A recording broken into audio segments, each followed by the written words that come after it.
आजचा आपला घटक आहे वर्ग आणि वर्गमूळ. याच्या आधीच्या सेशनमध्ये आपण घन आणि घनमूळ यावर आधारित काही उदाहरणं सोडवलेली आहेत. ती उदाहरणं सोडवत असताना काही टिप्स आणि ट्रिक्ससुद्धा आपण वापरलेले आहेत. आजच्या सेशनमध्ये आपला आजचा घटक आहे वर्ग आणि वर्गमूळ. वर्ग आणि वर्गमूळ याची बेसिक इन्फॉर्मेशन आपल्या सगळ्यांना माहिती असतेच. तर ती बेसिक इन्फॉर्मेशन म्हणजे काही संख्यांचे वर्ग असतील किंवा एखाद्या संख्येचं वर्गमूळ कसं काढायचं, तर त्यासंबंधी काही ट्रिक्स आपण उदाहरणं पाहता पाहताच बघूया. हे सेशन आता थोडीशी उदाहरणं आपण यावेळी जास्त घेतलेली आहेत. किती वेळ सेशन चालेल माहिती नाही, अर्धा तास, पाऊण तास, 1 तास, किती वेळ लागू दे, गिवअप करू नका. कारण ही उदाहरणं सांगता सांगता ह्यातल्यामधले ज्या ट्रिक्स आहेत किंवा टिप्स आहेत त्या वेगळ्या असं सांगणं कदाचित अवघड होतं. त्यामुळे हे उदाहरण समोर आलं की लक्षात येते की याच्याबद्दल ही ट्रिक आपण वापरू शकतो. त्यामुळे ते उदाहरण सोडवत असतानाच ती तुम्हाला मिळणार आहे. त्यामुळे हे काही उदाहरणं आहेत ते आपण या सेशनमध्ये सोडून घेऊ. तर सुरू करूया आपण वर्ग आणि वर्गमूळ. वर्ग आणि वर्गमूळ याची बेसिक इन्फॉर्मेशन अगदी जो स्पर्धा परीक्षेला जे विद्यार्थी बसतात त्यामधलं हे ABCD असल्यासारखं आहे. आपल्याला माहिती आहे की वर्ग एखाद्या संख्येचा कसा काढतो आपण, तर एखाद्या संख्येला त्या संख्येनं गुणून आपण वर्ग करतो. म्हणजे समजा आपल्याला 2चा वर्ग करायचा असेल तर 2 गुणिले 2 म्हणजेच 4. आणि हेच आपण उलट असं लिहू शकतो की आपल्याला जर 4चं वर्गमूळ काढायचं असेल तर ते 4चं वर्गमूळ म्हणजे 2. याचा अर्थ इथं वर्ग आणि वर्गमूळ ह्या एकमेकांच्या विरुद्ध कन्सेप्ट्स आहेत थोडक्यात. म्हणजे जसं गुणाकार व्यस्त असतो 4 आणि 1/4, तसं हे थोडक्यात आहे वर्ग आणि वर्गमूळ. तर ह्यासाठी बेसिक इन्फॉर्मेशन आपल्याला काय लागणार आहे, त्यासाठी आपल्याला बेसिक इन्फॉर्मेशन लागणार आहे 1 ते 30 या संख्यांचे वर्ग हे आपल्याला तोंडपाठ असले पाहिजेत. हे आपण वर्ग काढू सुद्धा शकतो. म्हणजे आपल्याला माहिती आहे की वर्ग कसा करतो आपण, तर एखाद्या संख्येला त्याच संख्येनं गुणून आपण असा कुठल्याही संख्येचा वर्ग काढू शकतो. पण त्याच्यामध्ये वेळ आपल्याला जातो. त्यामुळं आपल्याला हे जे वर्ग आहेत 1 ते 30 ते किमान पाठ असलेच पाहिजेत. नसतील तर पाठ करा आणि त्याची एक सोपी पद्धत आहे ती वापरली तर ते तुम्ही सहजपणे लक्षात ठेवू शकता. किंवा हेही नसेल तर किमान 1 ते 10 जे वर्ग आहेत ते वर्ग आपल्याला पाठ असलेच पाहिजेत. तेवढे जर असतील तर त्याच्या आधारे आपण काही ट्रिक्स वापरून बाकीचे वर्ग लक्षात सुद्धा ठेवू शकतो. पण किमान एवढी बेसिक इन्फॉर्मेशन आपल्याला असली पाहिजे. आता हे झालं या घटकासाठी आवश्यक असणारा मूलभूत भाग जो आपल्याला माहिती असलाच पाहिजे, तरच आपण त्यावर उदाहरणं सोडवू शकतो.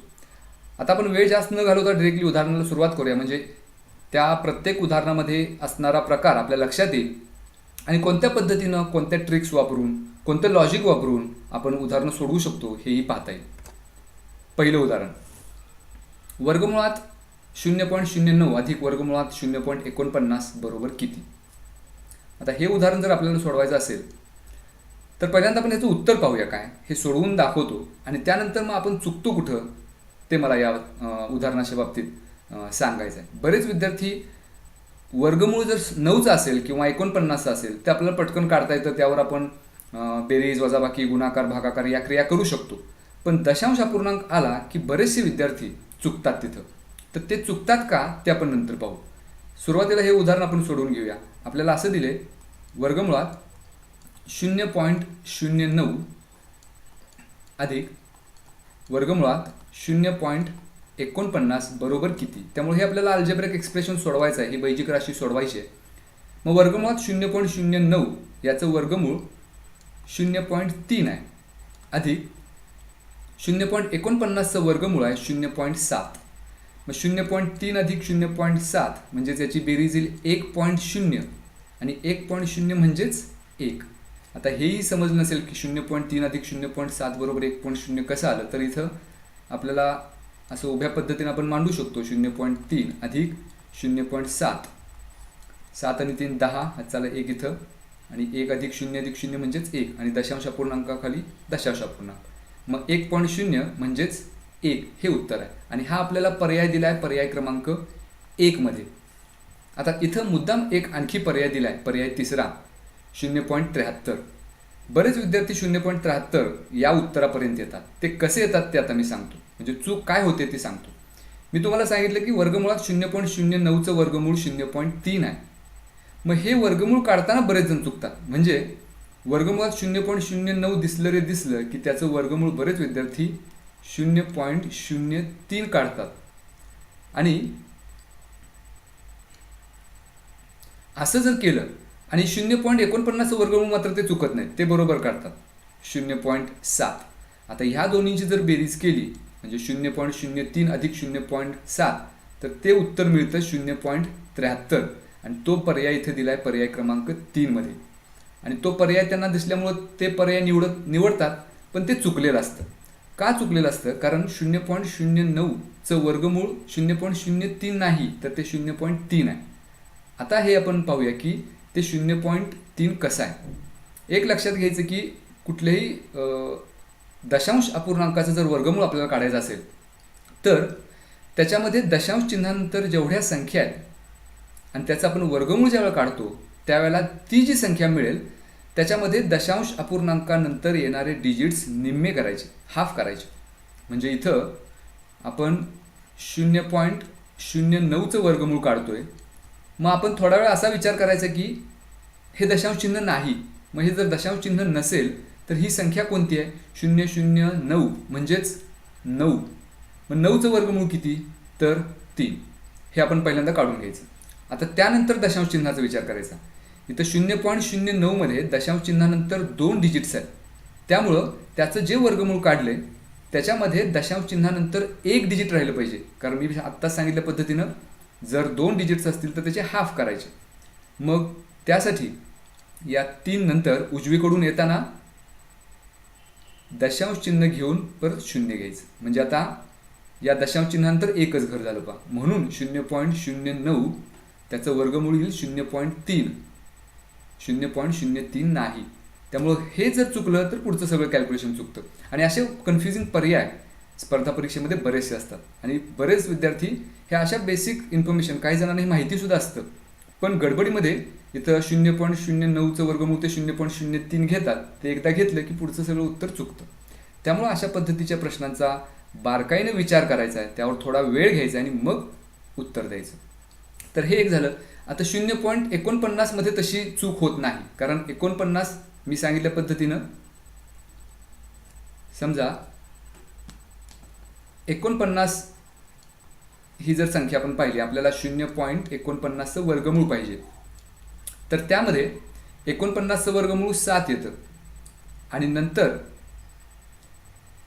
इथं दशांश चिन्हानंतर एक डिजिट शिल्लक राहतं. म्हणजे इथं 2 अंकी संख्या जर असेल तर शक्यतो चूक होत नाही, पण अशा पद्धतीनं 1 अंकी संख्या असेल तर बरेच जण चुकतात.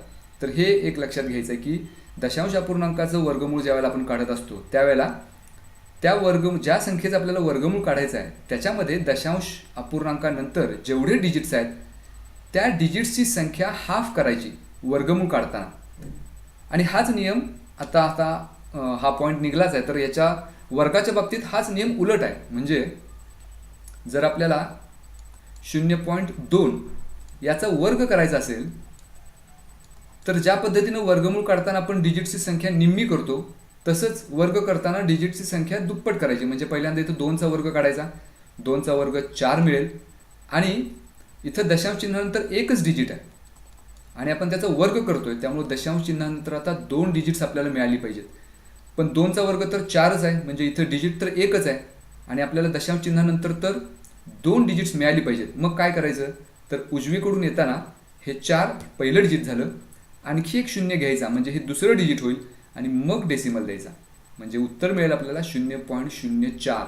याचा अर्थ 0.2चा वर्ग 0.04 आणि 0.04चं वर्गमूळ 0.2. तर हे लक्षात ठेवा. ही एक अगदी मूलभूत चूक आहे, अगदी बेसिक आहे, पण चूक आपल्याकडनं अनावधानाने होऊन जाते. पुढचा प्रश्न पाहू. हे अगदी स्ट्रेट फॉरवर्ड आहे, याच्यामध्ये काहीच विचार करायची गरज नाही. फक्त आपण काय करतो पहा. इथं उदाहरण असं दिले, वर्गमुळात 136 छेद वर्गमुळात 1.36. प्रश्न अगदी सोपा आहे, पण आपल्याला हे 2 वर्गमूळ चिन्ह अंशात आणि छेदात वेगवेगळी दिल्यामुळं आपण काय करायला जातो की अंशामध्ये वर्गमूळ 36चं वर्गमुळात 136चं वर्गमूळ काढायला जातो, त्यानंतर छेदात वर्गमुळात 1.36चं वर्गमूळ काढायला जातो. पण आपण ज्यावेळेला काढायला जातो त्यावेळेला आपल्याला लक्षात येतं की अरे हे तर पूर्ण वर्ग नाहीच आहेत, म्हणजे 136 ही काही पूर्ण वर्ग संख्या नाही, मग याचं वर्गमूळ कसं काढायचं? मग आपल्यासमोर प्रश्न निर्माण होतो, मग आपण थोडंसं थांबतो, मग आणखी पद्धतीने विचार करायला लागतो आणि त्याच्यामध्ये वेळ आपला जातो. पण आपल्या एक इथं लक्षात घ्यायचं की ज्या अर्थी अंशात आणि छेदात दोन्ही ठिकाणी वर्गमूळ आहे आणि त्या दोन्ही वर्गमुळांची जी कोटी आहे ती एकसारखीच आहे, ऑर्डर एकसारखीच आहे. त्यामुळे आपण हे असं लिहू शकतो की वर्गमुळात 136 छेद वर्गमुळात 1.36 म्हणजेच ही वर्गमूळ दोन वेगवेगळी न लिहिता एकच वर्गमूळ चिन्ह आपण त्या दोन्हीसाठी घेऊ शकतो आणि त्यामधले ह्या ज्या संख्या आहेत त्यांना रॅडिकँड्स म्हणतात, तर ते त्याच्या आतमध्ये आपण लिहू शकतो. म्हणजे वर्गमुळात 136 छेद 1.36. आता हा भागाकार आपल्याला सहज शक्य आहे. हा भाग कसा घालवायचा? तर छेदामध्ये दशांश चिन्हानंतर 2 घर आहेत, ही जर घालवायची असतील म्हणजे छेदामध्ये मी 1.36च्या ऐवजी 136 घेतलं तर दशांश चिन्ह 2 घरं पुढं सरकवलंय, म्हणून अंशामध्ये 136 वर 2 शून्य वाढवायची, एवढंच करायचं. मग आता 136नं 13,600ला जर भाग घालवला तर 136 एके 136 आणि वर 2 शून्य. याचा अर्थ वर्गमूळ चिन्हामध्ये आपल्याला संख्या मिळेल 100. आणि आता लक्षात येईल की 100 ही पूर्ण वर्ग संख्या आहे. 100चं वर्गमूळ मिळतं 10, जो आपल्याला दिला आहे पर्याय क्रमांक 1 मध्ये. त्यामुळे या प्रश्नाचं उत्तर आहे पर्याय क्रमांक 1, 10. म्हणजे काही वेळेला खूप सोपे प्रश्न जरी असले तरी सुद्धा आपण त्या प्रश्नाकडे ज्या पद्धतीनं बघतो त्या पद्धतीनं आपण तो प्रश्न अवघड करून ठेवतो. तर असे हे काही सोपे प्रश्न असतात, त्याचा जर बारकाईनं आपण विचार केला तर आपल्याला सहजपणे त्याची उत्तरं मिळू शकतो. पुढचा प्रश्न आपण पाहू. आता हा प्रश्न आता थोडासा वेगळा आहे, थोडासा इंटरेस्टिंग आहे. इथे इलिमिनेशन मेथड आपल्याला वापरायची. इलिमिनेशन मेथड मी बऱ्याचदा सांगतोय की इलिमिनेशन मेथड ऑलवेज वर्क्स, ती कायम काम करतेच. कारण ज्या वेळेला आपण इलिमिनेशन मेथड वापरतो त्यावेळेला 50% उत्तर आपण तिथंच मिळवलेलं असतं. प्रश्न पाहूया, म्हणजे परत एकदा आपण इलिमिनेशन मेथडची रिव्हिजन इथं करू. प्रश्न असा आहे, 1111 मध्ये पुढीलपैकी कोणती लहानात लहान संख्या मिळवल्यास 4 अंकी सम पूर्ण वर्ग संख्या मिळेल? 4 पर्याय आहेत, -22, -87, -111 आणि -150. तर इथं आपल्याला प्रश्न असा विचारला की एक संख्या दिलेली आहे 1111, ही 4 अंकी संख्या आहे. आणि प्रश्न असा आहे की ह्या 4 दिलेल्या पर्यायामधून अशी कोणती लहानात लहान संख्या आहे जी यातून वजा केली तर जे मिळणार उत्तर आहे ती समसंख्या असेल, ती 4 अंकी संख्या असेल आणि पूर्ण वर्ग संख्या असेल, असा प्रश्न विचारला. मग एवढं आपल्याला थोडंसं कॉम्प्लिकेटेड हे वाटू शकतं, किचकट वाटू शकतं. पण जर आपण ॲनालिसिस व्यवस्थित केलं याचं तर आपल्याला असं लक्षात येईल की ह्यातले 2 पर्याय याचं उत्तर असूच शकत नाहीत. आता ते 2 पर्याय कोणते? तर ते 2 पर्याय म्हणजेच पहिला -22 आणि -150. आता तुमच्या मनामध्ये प्रश्न असा येईल की हे कसं लक्षात आलं की हे पर्याय असू शकत नाहीत? कारण 1111 मध्ये शेवटची जी संख्या आहे म्हणजे एकक स्थानचा अंक जो आहे तो 1 आहे, म्हणजे तो विषम आहे. आणि 22 मध्ये शेवटचा जो अंक आहे म्हणजे एकक स्थानचा जो अंक आहे तो सम आहे. आणि आपल्याला माहिती आहे की विषम संख्येतून कोणतीही समसंख्या आपण वजा केली तर उत्तर विषम संख्याच मिळते. पण आपल्याला तर पाहिजे समसंख्या, म्हणून अशी संख्या यामधून आपण वजा करूच शकत नाही की ज्याचं उत्तर किंवा ती वजा केल्यानंतर मिळणारी संख्या ही विषम असेल, कारण आपल्याला प्रश्नामध्ये समसंख्या पाहिजे. आता याचं एक उदाहरण आपण घेऊया म्हणजे तुमच्या लक्षात येईल की समजा मी जर 7 ही विषम संख्या घेतली आणि त्याच्यातून 2 ही समसंख्या वजा केली तर 7 - 2 बरोबर 5 मिळणार आहे. आणि 5 ही विषम संख्या नाही, त्यामुळं हे लक्षात आपण ठेवायचं की कोणत्याही विषम संख्येतून समसंख्या आपण वजा केली तर वजाबाकी विषम संख्याच मिळते. मग इथे 1111 मध्ये एकक स्थानी विषम संख्या आहे आणि त्याच्यातून जर आपण समसंख्या वजा केली तर विषम संख्याच मिळणार आहे, जी आपल्याला नको आहे. आपल्याला पाहिजे समसंख्या. म्हणून पर्याय क्रमांक 1 मध्ये एकक स्थानी समसंख्या आहे, पर्याय क्रमांक 4 मध्ये सुद्धा एकक स्थानी 0 म्हणजे समसंख्या आहे. त्यामुळे हे 2 पर्याय तर असूच शकत नाहीत. म्हणजे आपण या प्रश्नाचं 50% उत्तर इलिमिनेशननं मिळवलेलं आहे. म्हणजे हे 2 पर्याय असूच शकत नाहीत हे आपण निश्चित केलं, म्हणजे इथं इलिमिनेशन मेथड आपण वापरली. मग आता शिल्लक कोणते राहिले पर्याय? 2च पर्याय शिल्लक राहिले. एकतर -87 उत्तर असेल आपलं किंवा -111 असेल, कारण या दोन्ही संख्यांच्या एकक स्थानी विषम संख्याच आहेत आणि विषम संख्येतून विषम संख्या केली तर आपल्याला समसंख्या मिळणार आहे. म्हणजे समसंख्या तर आपल्याला मिळणारच आहे या दोन्हीपैकी कुठली तरी एक संख्या वजा केल्यानंतर, पण ती जी मिळणारी समसंख्या आहे ती 4 अंकी असली पाहिजे. आता 87 आणि -111 हे आपल्याला मिळवायचे आहेत. हे मिळवायचे आहेत म्हणजेच काय, म्हणजे 1111 अधिक कंसामध्ये -87 असं आपल्याला करायचं आहे.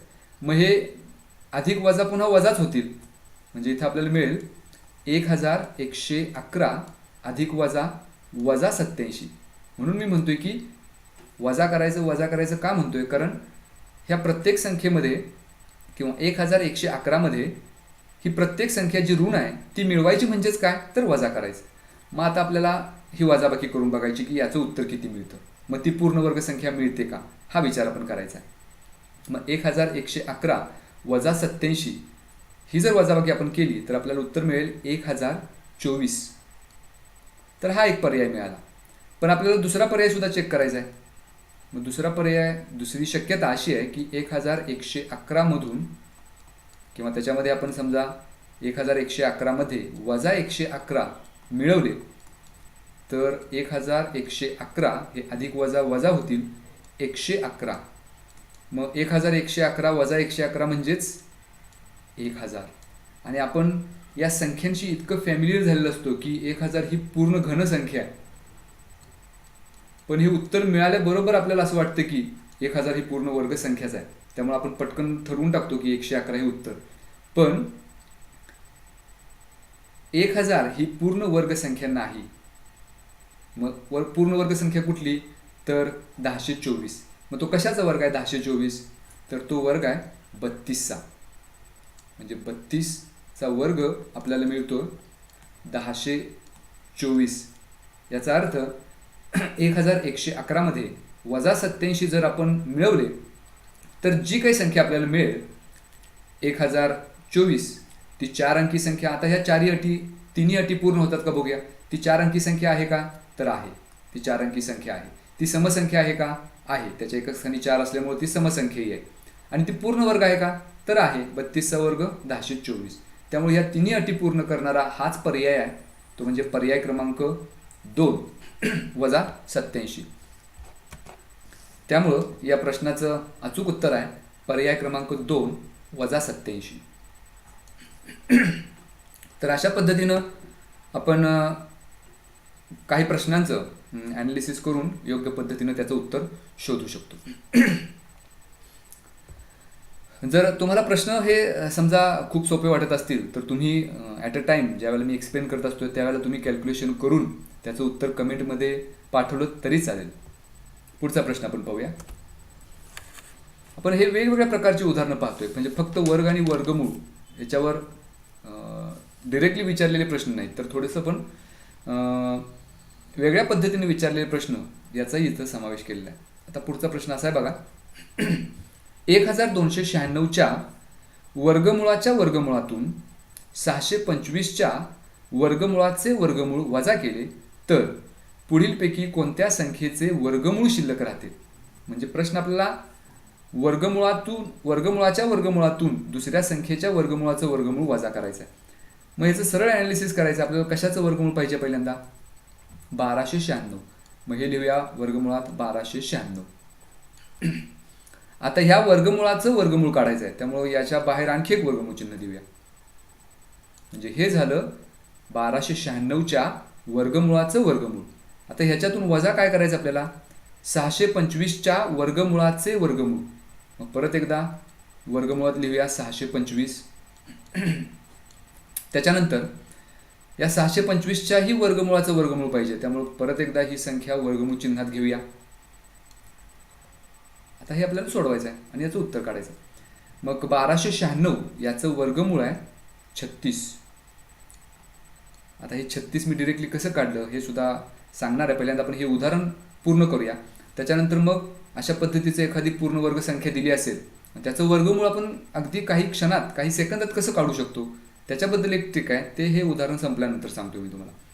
मग वर्गमुळात 1296 म्हणजेच त्याचं वर्गमूळ येईल 36, पण त्याच्या बाहेर आणखी एक वर्गमूळ आहे, त्यामुळे हे 36 त्या वर्गमूळ चिन्हाच्या आत येईल, वजा. पुन्हा 625चंही वर्गमूळ आहे 25, आणि त्याच्या बाहेर आणखी एक वर्गमूळ चिन्ह आहे, त्यामुळे त्याच्या बाहेर हे आणखी एक वर्गमूळ चिन्ह देऊया, बरोबर. आता बऱ्याचदा काय होतं मग इथे एक चूक काय होते बघा, 1296चं वर्गमूळ पटकन विद्यार्थी काढतात, ते 36 येतं. 625चं वर्गमूळ काढतात, 25 येतं. आणि 36 वजा 25 डिरेक्टली ते वजाबाकी करून टाकतात, आणि 36 वजा 25 याचं जे काही उत्तर असेल ते पर्यायामध्ये असेल तर ते सिलेक्ट करून मोकळं होतं. पण आपल्याला वर्गमूळाचं वर्गमूळ काढायचं आहे, मग 36चं वर्गमूळ 6 मिळेल, वजा 25चं वर्गमूळ 5 मिळेल, 6 वजा 5 म्हणजेच 1. तर हा पर्याय आपल्याला दिला आहे पर्याय क्रमांक 2 मध्ये, त्यामुळं या प्रश्नाचं अचूक उत्तर आहे पर्याय क्रमांक 2. आता प्रश्न इथं पुढे असा विचारलाय बघा, कोणत्या संख्येचे वर्गमूळ शिल्लक राहते, आणि आपल्याला माहिती आहे की 1 ही संख्या त्याचं वर्गमूळ 1च आहे, त्यामुळं अशा पद्धतीनं वजाबाकी केल्यानंतर 1 या संख्येचे वर्गमूळ शिल्लक राहते, म्हणून या प्रश्नाचं अचूक उत्तर आहे पर्याय क्रमांक 2, तो म्हणजे 1. आता मी तुम्हाला मगाशी म्हटल्याप्रमाणे की अशा पद्धतीची जर संख्या असेल एखादी 4 अंकी संख्या असेल, 5 अंकी असेल, तर त्या संख्येचं वर्गमूळ काही क्षणात कसं काढायचं ते आपण इथं पाहूया. आता ह्याला आपल्याला थोडासा कदाचित वेळ लागेल, पण ही ट्रिक खूप इंटरेस्टिंग आहे आणि त्यामुळे आपल्या परीक्षेमध्ये बराच वेळ वाचू शकतो, कारण हे जे वर्ग ते बुद्धिमत्तामध्ये, गणितामध्ये प्रत्येक ठिकाणी आपल्याला आवश्यक असतंच. आणि बुद्धिमत्तेमध्ये सुद्धा कसल्याही पद्धतीचे प्रश्न असू दे, वर्ग त्यामध्ये संख्या मालिका असेल किंवा इंग्रजी वर्णमाळा असेल, प्रत्येक ठिकाणी वर्ग आपल्याला लागतातच. तर त्यामुळं हा थोडासा महत्त्वाचा भाग आहे, त्यामुळे इथं थोडासा आपण त्याला वेळ देऊया. आता त्यासाठी आपल्याला 1 ते 10चे वर्ग माहिती असणं आवश्यक आहे. समजा आपल्याला इथं संख्या आपण घेऊया 1296, या 1296चं आपल्याला वर्गमूळ काढायचं आहे. मग इथं आपल्याला वर्ग माहिती पाहिजेत 1 ते 10चे. मग 1चा वर्ग 1, हे अगदी बेसिक आहे, ते माहितीच असतं आपल्याला. 2चा वर्ग 4, 3चा वर्ग 9, 4चा वर्ग 16, 5चा वर्ग 25, 6चा वर्ग 36, 7चा वर्ग 49, 8चा वर्ग 64, 9चा वर्ग 81 आणि 10चा वर्ग 100. आता ह्या सर्व संख्यांची जर आपण संख्यांचं निरीक्षण केलं तर हे या बाजूला उजव्या बाजूला आपण वर्ग लिहिलेत आणि डाव्या बाजूला त्यांची वर्गमूळ लिहिलेली आहेत. मग आपण असं निरीक्षण करायचं की हे जे वर्ग संख्या आपण सर्व लिहिलेले आहेत 1, 4, 9, 16, 25, 36, यामध्ये एकक स्थानचा अंक आणि जी वर्गमूळ आहे त्यामधले एकक स्थानचा अंक यांच्यामध्ये काय संबंध आहे. म्हणजे इथं वर्गामध्ये 1 आहे एकक स्थानी, इथं सुद्धा 1 आहे. त्यानंतर ज्या वेळेला वर्गामध्ये एकक स्थानी 4 असेल त्यावेळी इथं 2 आलेलं आहे. किंवा आपण 2 अंकी संख्या जर घेतली 16, तर इथे एकक स्थानी 6 आहे, त्यावेळेला इथं वर्गमुळाच्या एकक स्थानी 4 आलेलं आहे. म्हणजे आपण याचं असं ॲनालिसिस करू शकतो का, ज्यावेळेला एखाद्या संख्येचा वर्ग आपल्याला दिलेला असतो आणि त्याच्या एकक स्थानी 0 असतं, त्यावेळेला त्या संख्येच्या वर्गमुळामध्ये सुद्धा एकक स्थानी 0 असतं. त्यामुळे इथं आपण असं करू शकतो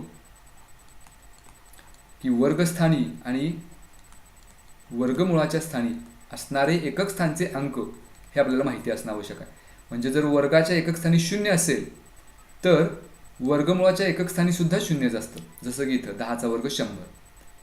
त्यानंतर 5ही घेऊया, कारण हा एक युनिक नंबर आहेत हे दोन, 0 आणि 5.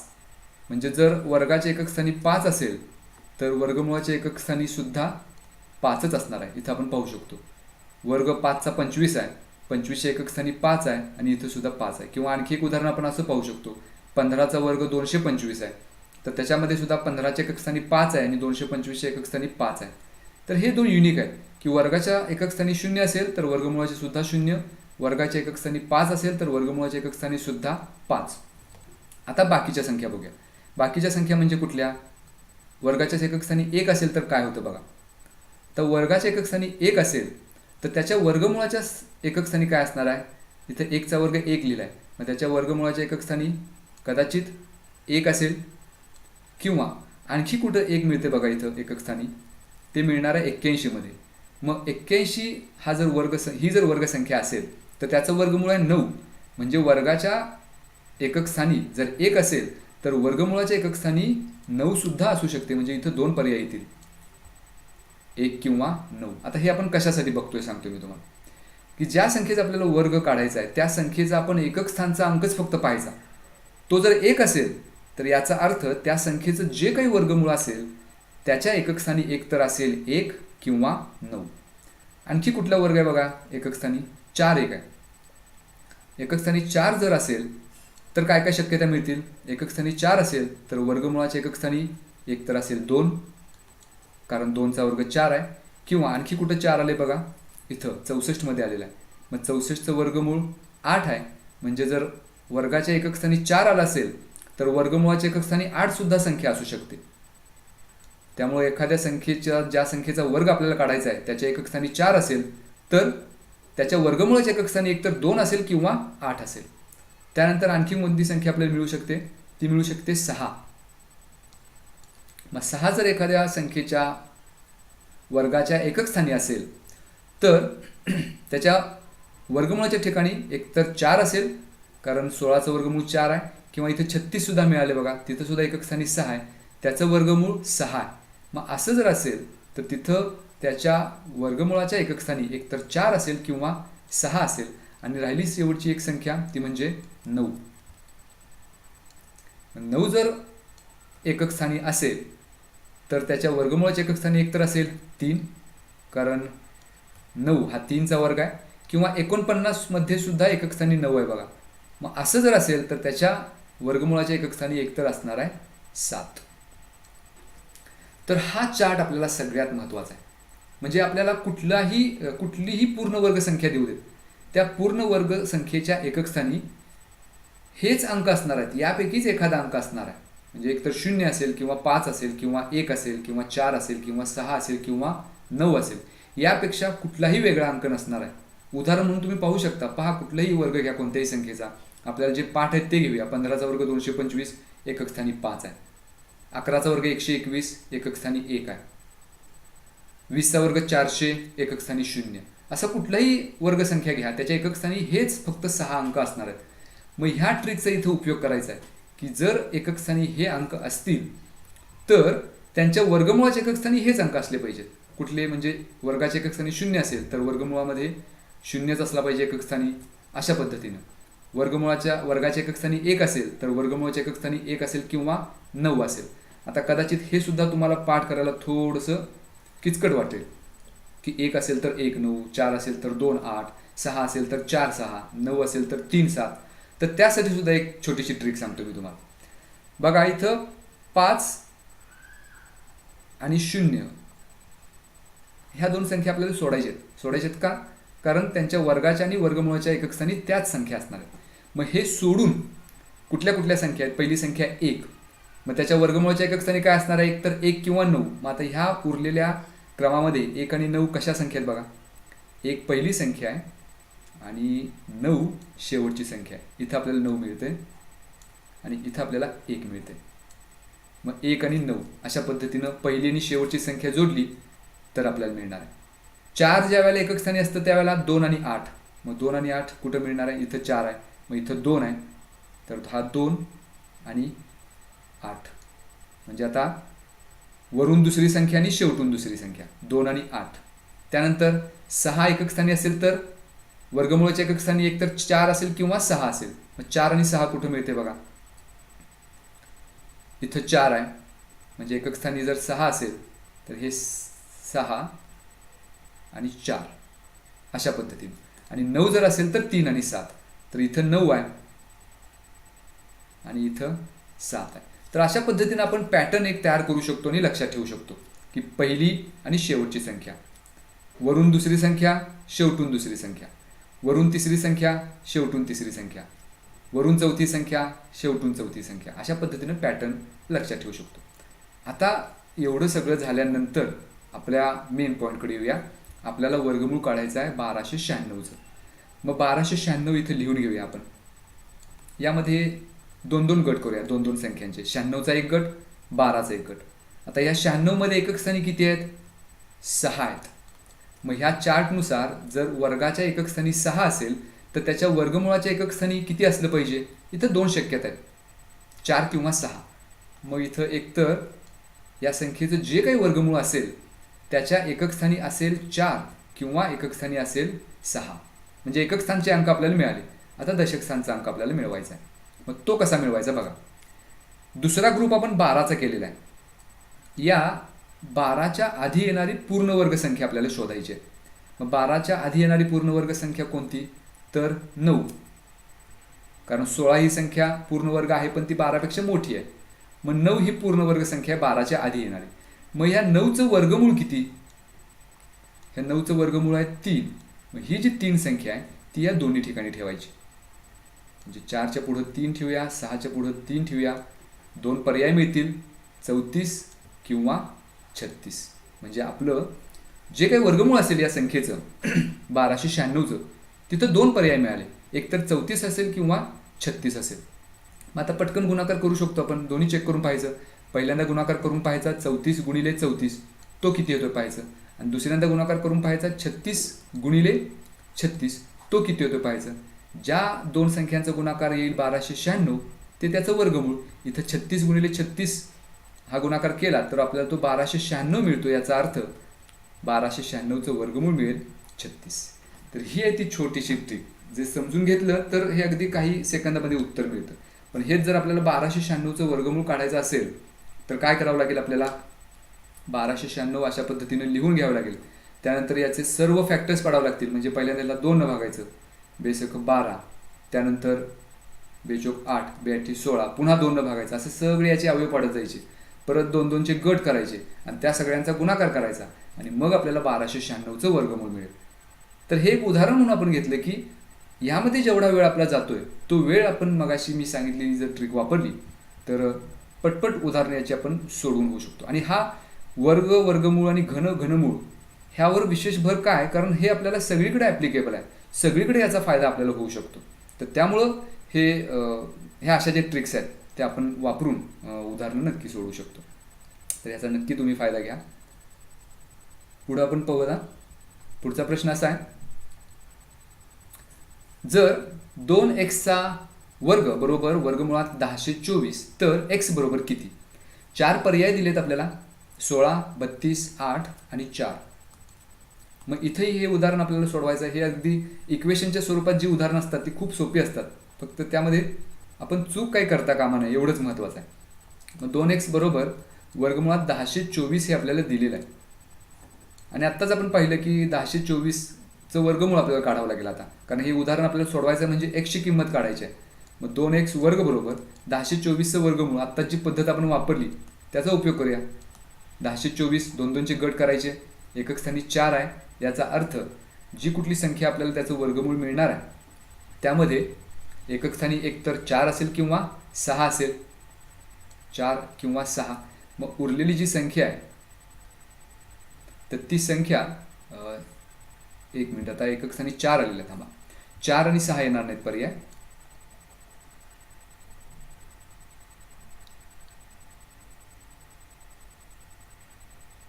एकतर पर्याय आपल्याला मिळेल 2 किंवा 8. एकक स्थानी जर 4 असेल तर त्या संख्येच्या वर्गमुळाच्या एकक स्थानी एकतर 2 असेल किंवा 8 असेल. मग 10 ही संख्या बघा, त्याच्या आधीचा पूर्ण वर्ग संख्या आहे 9 आणि 9चं वर्गमूळ मिळेल आपल्याला 3.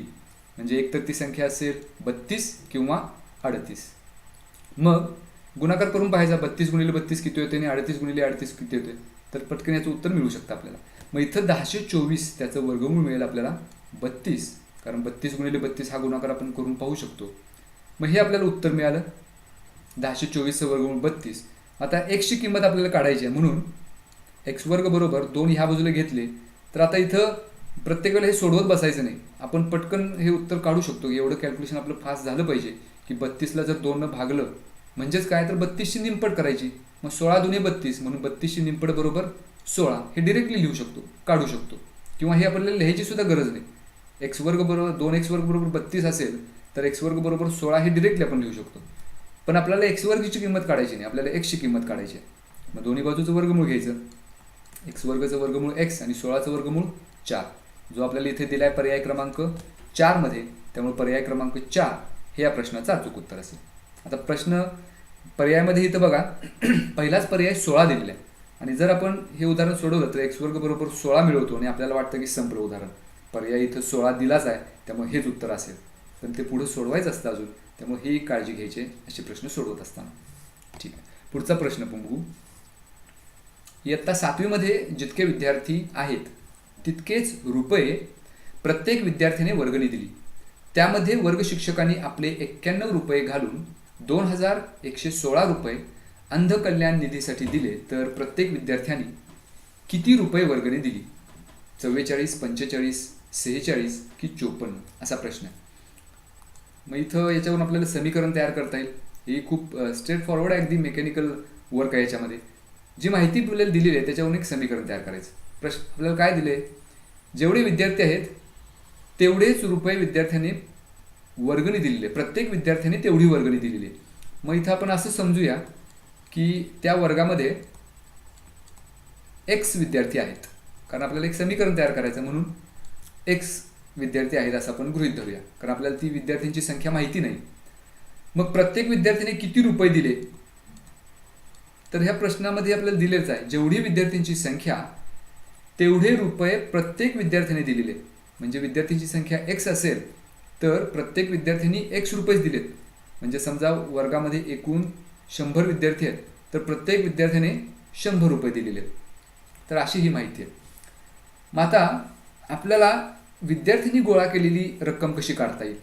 एका विद्यार्थ्यानं एक्स रुपये दिलेत, असे एक्स विद्यार्थी आहेत, म्हणजे एकूण रक्कम किती जमा होईल? यासाठी जर आपण असं उदाहरण घेतलं की 100 विद्यार्थी आहेत किंवा 100पेक्षा आपण 10 विद्यार्थी घेऊया, 10 विद्यार्थी आहेत आणि त्या प्रत्येक विद्यार्थ्यानं 10-10 रुपये जमा केले, तर एकूण रुपये किती जमा होतील? त्यासाठी काय करतो आपण? 10 आणि 10चा गुणाकार, 10 गुणिले 10 100. तसंच विद्यार्थ्याची संख्या एक्स, प्रत्येक विद्यार्थ्यांनी जमा केलेत एक्स रुपये, मग एकूण रुपये किती होतील? तर या दोन्हीचा गुणाकार करायचा, म्हणजे एक्स गुणिले एक्स म्हणजेच एक्स वर्ग. एवढे रुपये विद्यार्थ्यांनी जमा केलेत. पण त्याच्या पुढे आणखी एक दिले बघा, वर्ग शिक्षकांनी 91 रुपये घालून, म्हणजे याच्यामध्ये 91 रुपये वर्ग शिक्षकांनी दिलेले, त्यामुळे त्यामध्ये ते मिळवावे लागतील. असं केल्यानंतर आपल्याला रक्कम किती मिळणार आहे? तर 2116 इतकी रक्कम होते. म्हणून बरोबर लिहायचं आहे 2116. आता हे समीकरण सोडवलं की आपल्याला उत्तर मिळणार आहे. म्हणजे एक्स वर्ग बरोबर 2116 अधिक 91 या बाजूला आल्यानंतर वजा 91 होतील. मग एक्स वर्ग बरोबर ही जर वजाबाकी आपण केली, 6तून 1 गेला 5, 11तून 9 गेले 2, याचा परत दिला 1 वजा 1 0 आणि 2. एक्स वर्ग बरोबर 2025. आपल्याला एक्सची किंमत काढायची आहे, दोन्ही बाजूचं वर्गमूळ घ्यायचं. एक्स वर्गचं वर्गमूळ एक्स आणि 2025चं वर्गमूळ 45. म्हणून या प्रत्येक विद्यार्थ्यांची संख्या सुद्धा 45 आणि प्रत्येक विद्यार्थ्याने दिलेली वर्गणी सुद्धा 45, जे आपल्याला दिले पर्याय क्रमांक 2 मध्ये, त्यामुळे पर्याय क्रमांक 2 हे या प्रश्नाचं अचूक उत्तर 45. आता कदाचित तुम्हाला आणखी एक मनात आला असेल की 2025चं डिरेक्टली मी 45 वर्गमूळ कसं लिहिलं? तर हे सुद्धा अगदी बेसिक आहे. स्पर्धा परीक्षेमधलं हे वर्गमूळ कसं काढायचं हे तर अगदी बेसिक आहे. असे बरेचसे व्हिडिओसुद्धा मी केलेले आहेत. तर 2025 जर एकक स्थानी 25 असेल तर त्या संख्येचं वर्गमूळ कसं काढायचं? तर त्यासाठी एक ट्रिक आहे की जर वर्गमूळ एकक आणि दशक स्थानी मिळून जर संख्या 25 तयार होत असेल आणि त्या संख्येचं वर्गमूळ आपल्याला काढायचं असेल तर हे 25चं वर्गमूळ लिहायचं. 25चं वर्गमूळ 5 आणि उरली संख्या आता कोणती? तर 20. मग आता असा विचार करायचा की 20 ही संख्या कोणत्या दोन संख्यांचा गुणाकार आहे? म्हणजे आपण असं लिहू शकतो 20 बरोबर 4 गुणिले 5, 4 पंचे 20. मग आता 4 आणि 5 मधली लहान संख्या कुठली? तर 4, म्हणून इथं लिहायचं 45. म्हणून 2025चं वर्गमूळ 45. आता मी आणखी एक तुम्हाला संख्या सांगतो. मग अशाच पद्धतीनं 11025चं वर्गमूळ काढा. आता लगेच काढा आणि कमेंट करा. तोपर्यंत आपण पुढचा प्रश्न घेऊया.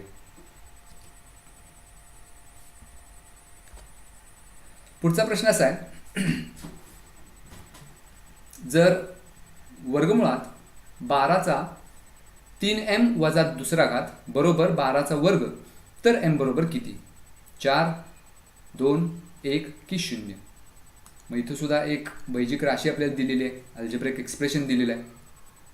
मग ते सोडवायचं आहे सरळ. वर्गमुळात 12चा 3m वजा दुसरा घात असं आपल्याला दिलेलं आहे, बरोबर 12चा वर्ग. तर थोडंसं निरीक्षण केलं आपण तर आपल्याला असं लक्षात येईल की या दोन्ही बाजूला पाया समान आहे, 12. मग पाया समान असेल तर घातांक आपल्याला समान करता येतील का असा विचार करायचा आहे. समान म्हणजे जर पाया समान असेल आणि ते दोन्ही बरोबर असतील तर घातांक सुद्धा समान असले पाहिजेत. पण त्यासाठी एक आडवं येते, हे म्हणजे वर्गमूळ चिन्ह. हे वर्गमूळ चिन्ह इथं नको आहे, कारण उजव्या बाजूला वर्गमूळ चिन्ह नाही.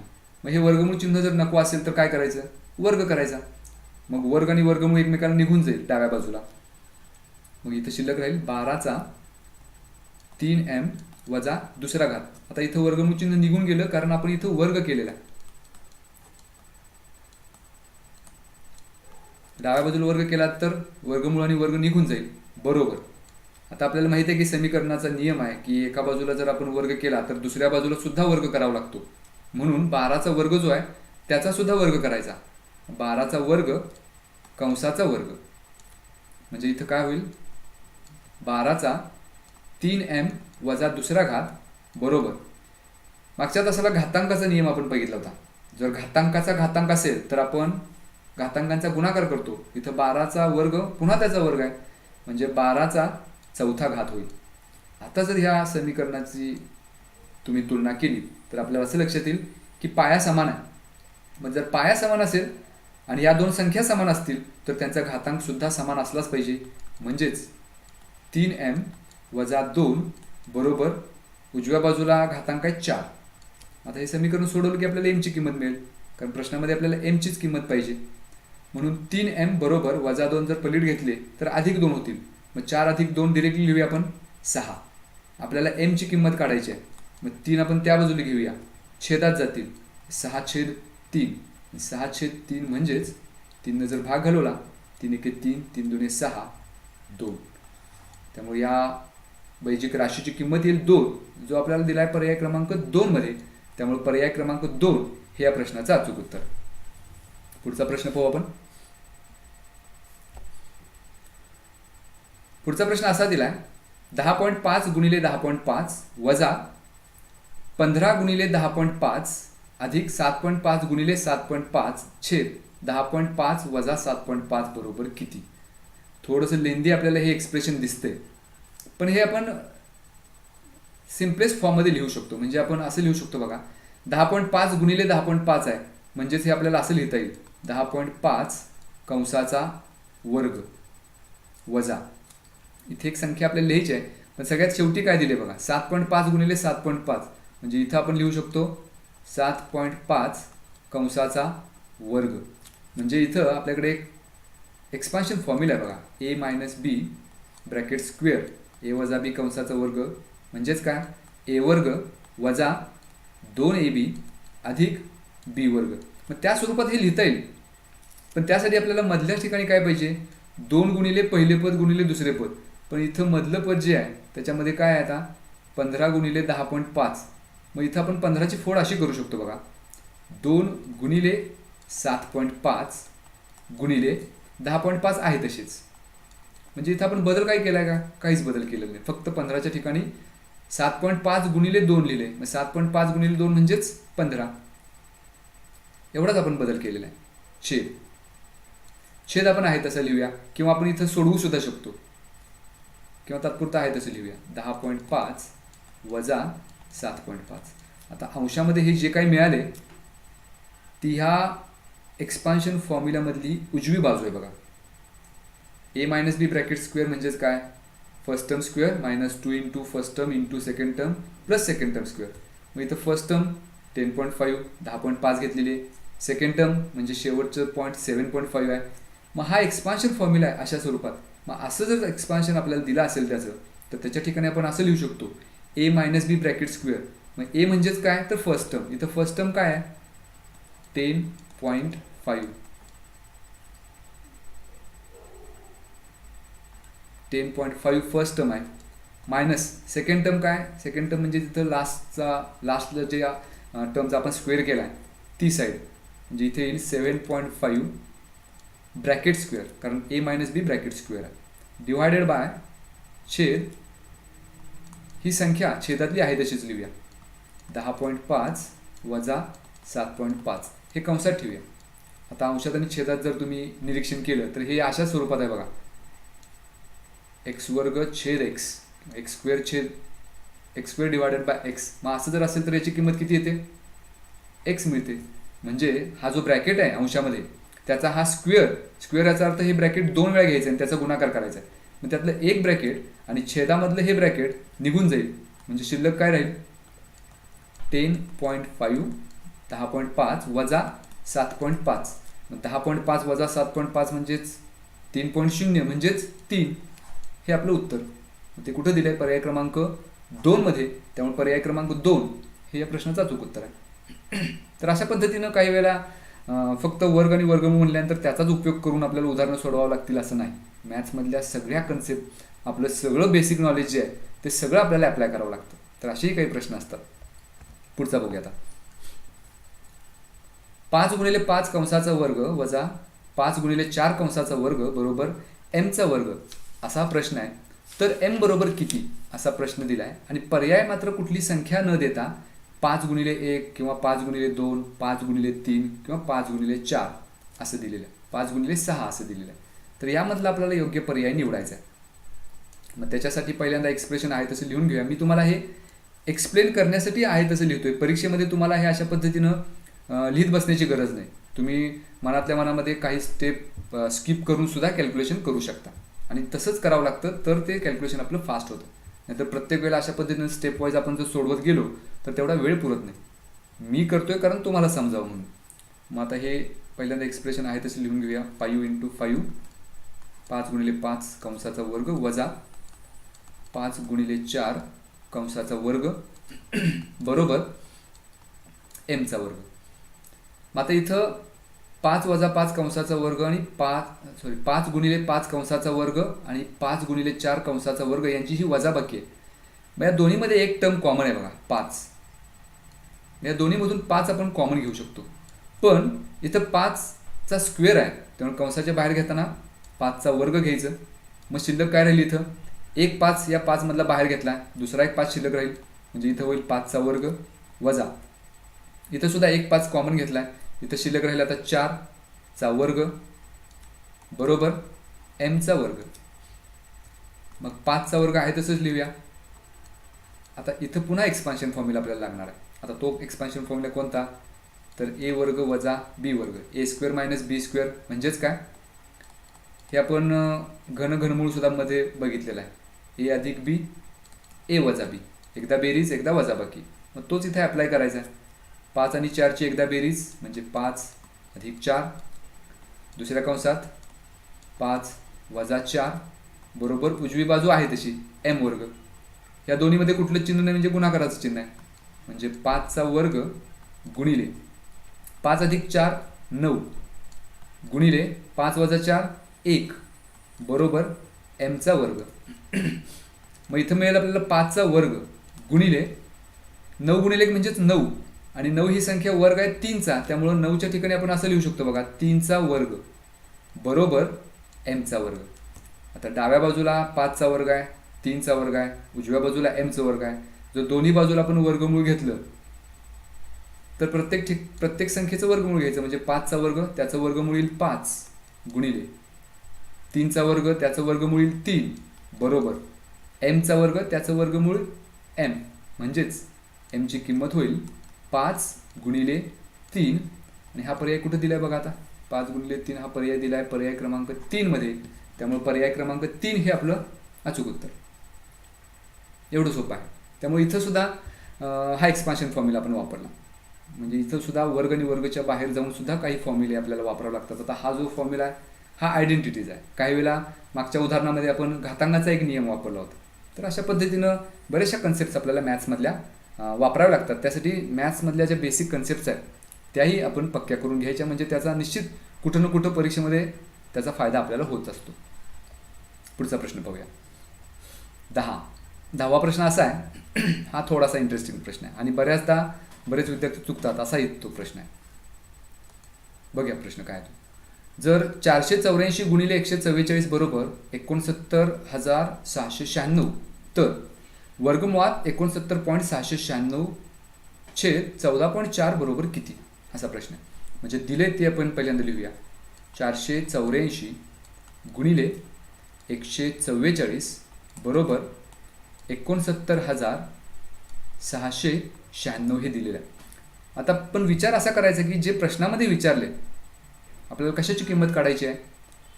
वर्गमुळात 69.696 छेद 14.4. जर आपण थोडा वेळ हे दशांश अपूर्णांक विसरलो तर ही संख्या कोणती होते बघा. 69,696 छेद 14.4 हे दशांश अपूर्णांक जर काढून टाकलं तर संख्या कोणती मिळते, 144. मग ही जी 144 संख्या आहे ती या बाजूला घेऊया.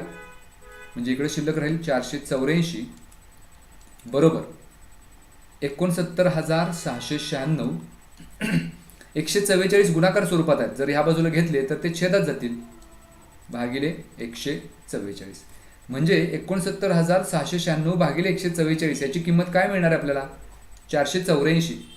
फक्त आता एवढंच विचार आपल्याला करायचं की जी संख्या आपल्याला दिलेली आहे त्याच्यामध्ये दशांश आहे आणि दशांश आलं की बरेच विद्यार्थी तिथं कन्फ्यूज होतात. मग आता इथं काय करायचं बघा. ही संख्या तर आपल्याला मिळालेली आहे, तर याचं वर्गमूळ घेऊया किंवा ह्या वर्गमूळ संख्या दोन्ही ठेवूया. 69,696 सध्या आपण दशांश अपूर्णांकाचा विचार करत नाही, छेद 144 बरोबर ही उजवी बाजू आपण वर्गमूळ चिन्हात घेतली, मग डावी बाजू सुद्धा घ्यायची. म्हणजे आपल्याला डावी बाजू आहे 484 ती वर्गमूळ चिन्हात घेऊया.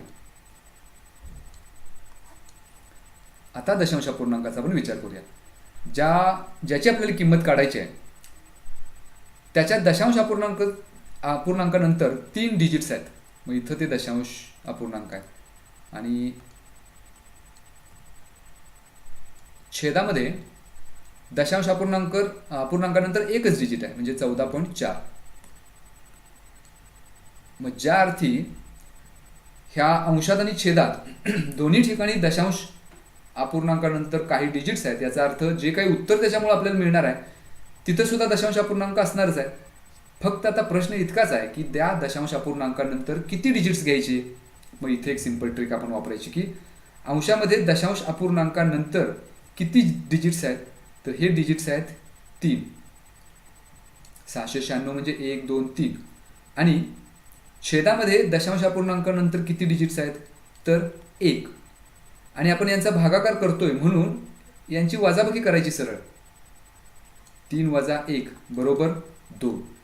2 काय, तर ह्या दोन्हीचा भागाकार दशांश अपूर्णांक सोडून या दोन्हीचा भागाकार जो काही मिळेल त्याच्यामध्ये दशांश अपूर्णांकानंतर 2 डिजिट सोडायचेत आपल्याला. मग ही संख्या आहे 484. मग दशांश अपूर्णांकानंतर 2 डिजिट जर आपल्याला सोडायचे असतील तर उजवीकडून येताना 2 घरं सोडून दशांश चिन्ह द्यायचं. म्हणजे इथं येईल हे पहिलं दशांश चिन्ह 4, पहिलं डिजिट 4, दुसरं डिजिट 8 आणि त्यानंतर दशांश चिन्ह. म्हणजे ही संख्या मिळेल आपल्याला वर्गमुळात 4.84. बस आता 4.84चं वर्गमूळ काढायचं. मग पुन्हा एकदा वर्गमूळ काढताना 484चं पहिल्यांदा वर्गमूळ काढायचं. 484चं वर्गमूळ आपल्याला माहिती आहे 42. आणि वर्गमूळ आपण काढतोय म्हणून मगाशी सगळ्यात पहिलं उदाहरण आपण पाहिलं होतं बघा की डिजिट नंतर जर डेसिमल नंतर जर 2 डिजिट्स असतील आणि त्याचा आपण वर्गमूळ काढला असेल तर त्या वर्गमुळामध्ये डेसिमल नंतर एकच डिजिट राहिलं पाहिजे. म्हणजे इथं डिजिट आपण डेसिमल इथं घ्यायचा 4 नंतर 4.2. मग 4.2 येणार नाही, 2.2 येईल. कारण 484 हे वर्गमूळ आहे 22. त्यामुळं इथं 2 नंतर दशांश चिन्ह द्यायचं. त्यामुळं 4.84चं वर्गमूळ येईल 2.2, जो आपल्याला दिला आहे पर्याय क्रमांक 1 मध्ये. त्यामुळे या प्रश्नाचं अचूक उत्तर असेल पर्याय क्रमांक 1, 2.2. आता तुम्ही पाहिलं असेल की माझी सुद्धा इथं चूक झाली. 4.84चं वर्गमूळ मी 4.2 घेतलं पटकन. असं होतं, बरेचसे प्रॉब्लेम्स झालेत. 1 तासभर ओरडतोय. वॉचिंग स्टुडंट्स 4च आहेत. त्यामुळे असं मग होऊ शकतं थोडंसं की सबस्क्राईब केलं नाही तरी सुद्धा अशा चुका होतात बऱ्याचदा. त्यामुळे तर सर सबस्क्राईब केलं नसेल तर सबस्क्राईब करा, 1000 पर्यंत पोहोचवा. म्हणजे आपल्याला मोबाईलवर लाईव्ह सेशन असे घेता येतील. ठीक आहे, पुढचा बघूया प्रश्न. थोडासा कॉम्प्लिकेटेड आहे, दिसायला फक्त हा अवघड दिसतोय बरं का. खूप सोपा प्रश्न आहे हा. आपण प्रश्न पाहायच्या अगोदर, त्याला अटेम्प्ट करायच्या अगोदर तो अवघड आहे असं मनात गृहीत धरायचं नाही. कारण हा प्रश्न आपल्याला दिसायला इतका अवघड दिसतोय, पण सोडवलं तर म्हणाल तुम्ही हा तर खूपच सोपा प्रश्न आहे. त्यामुळं हे लक्षात घ्यायचं, कुठलाही प्रश्न असू दे तो स्किप करायचा नाही. फक्त दिसायला अवघड आहे म्हणून स्किप करायचं नाही, प्रत्येक प्रश्नाला जाऊन भिडायचं. काय दिले आपल्याला बघा इथं, वर्गमूळ चिन्हामध्ये जरा सेशन जास्तच लांबला बहुतेक, 1 तास व्हायला लागला, त्यामुळं वर्गमूळ चिन्ह तिरकं यायला लागले. असं अशा पद्धतीनं वर्गमूळ चिन्ह 2 वर्गमुळात 3p दिलेला आहे अधिक 2q, हे वर्गमूळ चिन्ह कंप्लीट झालं इथं, अधिक वर्गमुळात 81, हे दुसरं वर्गमूळ चिन्ह आहे. आता ह्यामध्ये पीच्या किमती दिलेल्या आहेत. जर पी बरोबर 12 असेल, क्यू बरोबर 26 असेल, तर ही जी बैजिक राशी आहे त्याची किंमत किती, असा प्रश्न विचारला. सरळ सरळ आहे, जिथं जिथं पी दिसतंय तिथं 12 किंमत ठेवायची, जिथं क्यू दिसतंय तिथं 26 किंमत ठेवायची आणि उत्तर काढायचं. मग इथं या एक्सप्रेशनमध्ये पहिली जी टर्म आहे त्याच्यामध्ये इथं 2 आहे, ते 2 आहे तसे लिहायचे, गुणिले वर्गमुळात 3 गुणिले पी म्हणजेच 3 गुणिले 12, 12 कंसात लिहूया, अधिक 2 गुणिले क्यू, क्यूची किंमत दिलेली आहे 26, ते इथं लिहूया, अधिक वर्गमुळात 81, हे काय पुढं वर्गमुळात लिहिण्याची गरज नाही, कारण आपल्याला माहिती आहे वर्गमुळात 81 म्हणजेच 9, कारण 9चा वर्ग 81 आहे, बरोबर.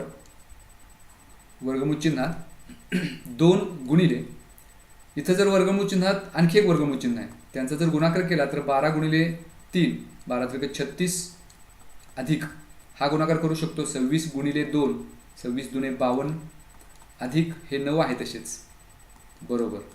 आता हे पूर्ण मोठं वर्गमूळ चिन्ह, इथं 2 आहे तसेच, 36 वर्गमुळात आहे, वर्गमुळात 36 म्हणजेच 6, अधिक 52, अधिक 9 आहे तसेच, बरोबर. वर्गमूळ चिन्हात 6 गुणिले 2 म्हणजेच 12 आणि 12 अधिक 52 अधिक 9. आता हे जर पुढे आपण सोडवलं तर 12 अधिक 52 वर्गमूळ चिन्हात आहे, मग वर्गमूळ चिन्हात 12 अधिक 52 म्हणजेच 64 अधिक 9 आणि वर्गमुळात 64 म्हणजेच 8, कारण 8चा वर्ग 64 आहे, अधिक 9 आणि 8 अधिक 9 बरोबर 17, हे उत्तर आपल्याला मिळेल. आणि हा पर्याय आपल्याला दिला आहे पर्याय क्रमांक 2 मध्ये, त्यामुळे या प्रश्नाचं अचूक उत्तर पर्याय क्रमांक 2, 17. तर पाहिलं तुम्ही, आपल्याला फक्त हा प्रश्न दिसायला किचकट दिसत होता, पण सोडवल्यानंतर हा खूप सोपा प्रश्न होता. तर असेही काही प्रश्न असतात, त्यामुळे प्रश्नाकडे पाहिल्यानंतर आपण तो अटेम्प्ट न करताच स्किप कधीही करायचं नाही, पहिल्यांदा त्याकडं अटेम्प्ट करायचा.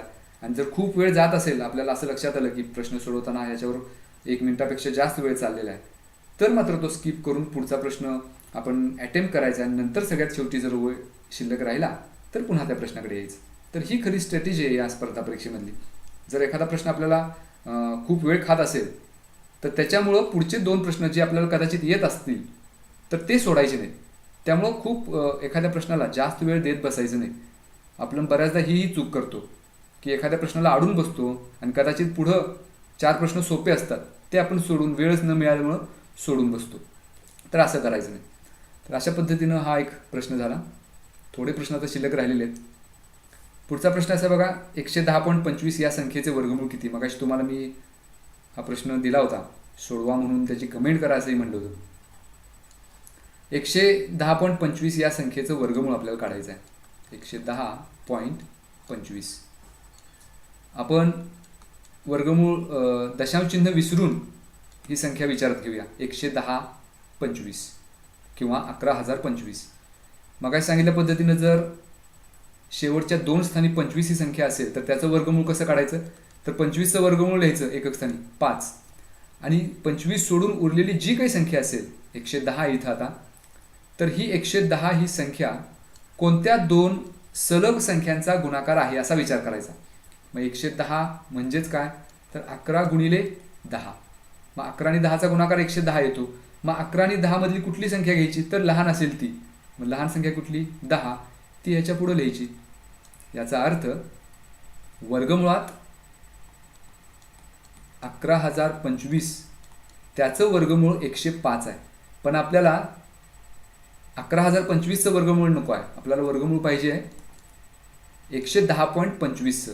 मग ह्याचं वर्गमूळ जर काढायचं असेल तर दशांश चिन्हानंतर 2 डिजिट्स आहेत आणि 11,025चं वर्गमूळ 105 आहे, ते इथे 105 पहिल्यांदा लिहून घेऊया. आणि दशांश अपूर्णांकानंतर 2 डिजिट्स आहेत आणि आपण वर्गमूळ घेतोय, त्यामुळे त्या डिजिट्सची संख्या निम्मी करायची. म्हणजे 2 डिजिटच्या ऐवजी दशांश चिन्हानंतर एकच डिजिट आलं पाहिजे, म्हणून उत्तर येईल 10.50.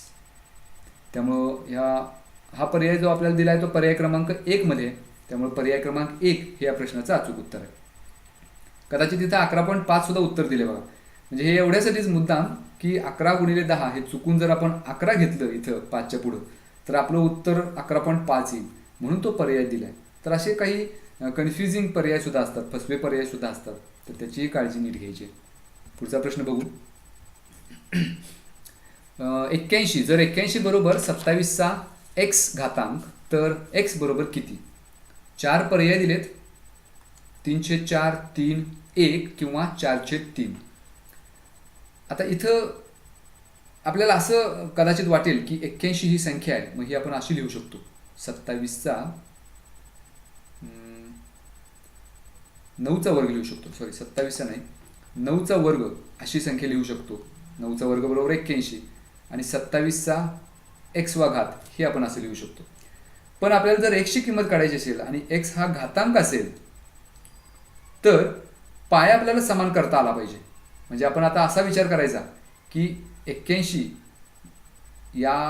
ही संख्या अशा स्वरूपात मांडायची की त्याचा पाया आणि 27चा पाया सेम असला पाहिजे.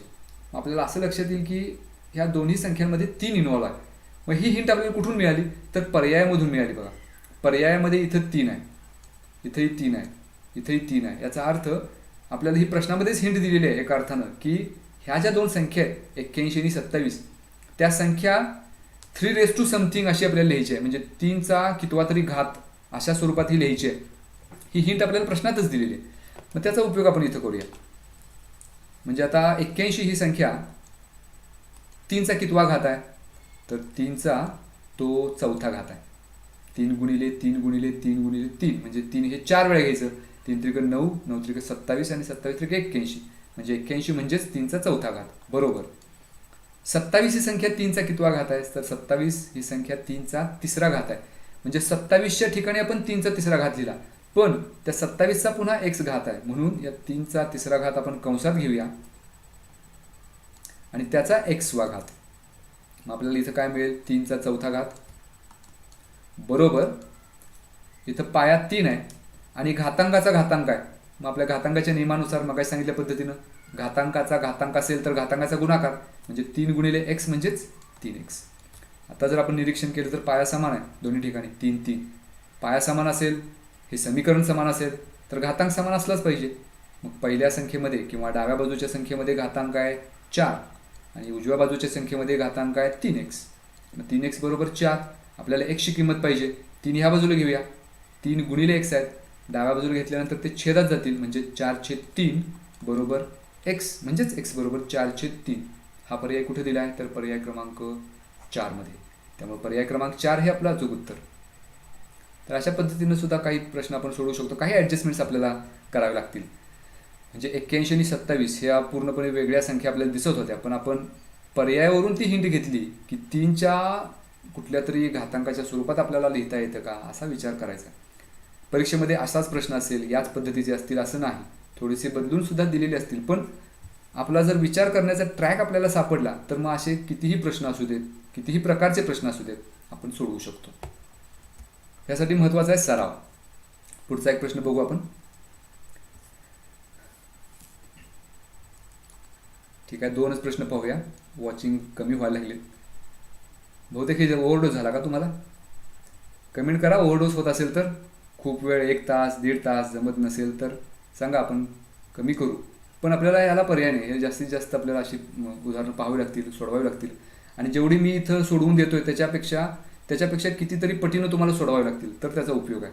मी अशी कितीही उदाहरणं सोडवून दिली तरी त्याचा काही फायदा नाही. जोपर्यंत तुम्ही जाऊन त्या उदाहरणांना भिडत नाही तोपर्यंत काही उपयोग नाही त्याचा. ठीक आहे, आता पुढचं उदाहरण असं दिले बघा. वर्गमुळात 6.25 अधिक घनमुळात 0.729 अधिक वर्गमुळात 1.21 छेद वर्गमुळात 20.25 कंसाचा वर्ग बरोबर किती, या सगळ्याची किंमत काढायची आहे ह्या एक्सप्रेशनची. 100, 1, 9 की 4. मग हे पर्याय हे परत लिहून घेण्यापेक्षा आपण डिरेक्टली याचा वर्गमूळ घेऊया. म्हणजे वर्गमुळात 6.25, 625चं वर्गमूळ किती, तर 25. आणि इथं दशांश चिन्हानंतर 2 घरात, त्यामुळे त्याची निमपट करायची म्हणजे 2.5. याचा अर्थ 6.25चं वर्गमूळ 2.5. आणि आपण वर्गमूळ घेतल्यामुळे हे वर्गमूळ चिन्ह काढून टाकलं. अधिक. आता घनमूळ आपल्याला घ्यायचं आहे. इथं थोडंसं इंटरेस्टिंग आहे. तर घनमूळ आपण जेव्हा घेतो 729चं घनमूळ किती, तर तो आपल्याला विचार करायचा आहे.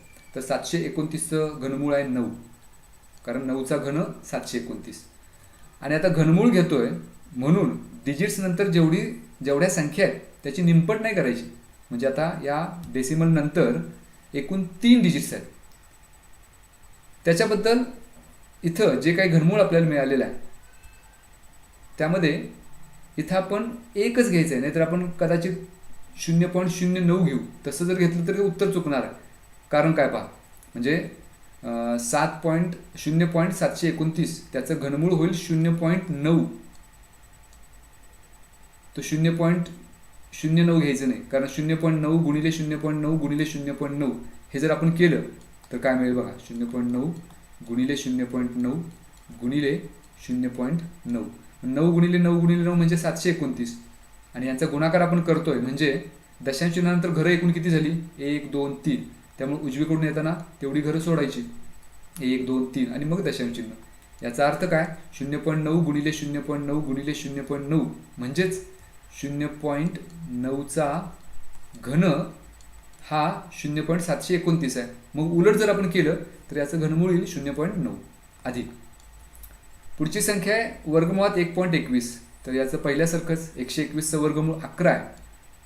आणि दशांश चिन्हानंतर 2 घरं आहेत, त्याची निमपट करायची म्हणजे 1.1 छेद.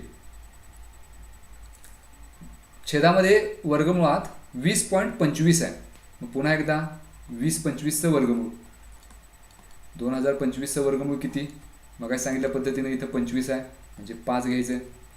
20 गुणाकार 4 आणि 5चा आहे म्हणजे इथं घ्यायचं आहे 4. आणि 20.25 आहे त्यामुळे इथं वर्गमूळ याचं 4.5 म्हणजे छेदामध्ये मिळेल 4.5 कंसाचा वर्ग बरोबर. आता अंशातल्या सगळ्यांची जर बेरीज केली म्हणजे 0.9 अधिक 1.1 म्हणजेच किती, तर 2. आणि 2 अधिक 2.5 म्हणजेच किती, तर 4.5 छेद 4.5 छेदामधले आहे तसेच हे ब्रॅकेटमध्ये घेऊ त्याचा वर्ग. मग 4.5 छेद 4.5 भाग जाईल 1चा, 1/1, 1/1 म्हणजेच 1 आणि 1चा वर्ग आहे आणि 1चा वर्ग माहिती आपल्याला 1च असतो. त्यामुळे ह्या सगळ्या एक्सप्रेशनची किंमत येईल 1, जो आपल्याला दिला आहे पर्याय क्रमांक 2 मध्ये. तर ह्या प्रश्नाचं उत्तर येईल पर्याय क्रमांक 2. ठीक आहे ना. एकच शेवटचा प्रश्न पाहू आणि आपण सेशन संपू इथं. महेशजवळ जेवढ्या घोंगड्या आहेत त्याच्या दुप्पट किंमत प्रत्येक घोंगडीची आहे. त्याच्याकडे एकूण 4,608 रुपयाच्या घोंगड्या असल्यास त्याच्याजवळ किती घोंगड्या आहेत, 52, 48, 58 की 96, असा हा प्रश्न दिला आहे. मग इथं सुद्धा अशा पद्धतीचा एक प्रश्न आपण मगाशी विद्यार्थी आणि वर्ग शिक्षक असा एक घेतला होता बघा, त्यासारखाच हा थोडासा प्रश्न आहे. प्रश्नामध्ये काय दिले की महेशजवळ जेवढ्या घोंगड्या आहेत, म्हणजे आपल्याला घोंगड्यांची संख्या माहिती नाही, तेच प्रश्नात विचारले. मग घोंगड्यांची संख्या त्याच्यासाठी अक्षर घेऊया आपण काहीतरी. समजा घोंगड्यांची संख्या x असेल म्हणजे त्यासाठी अक्षर आपण चल घेऊया x.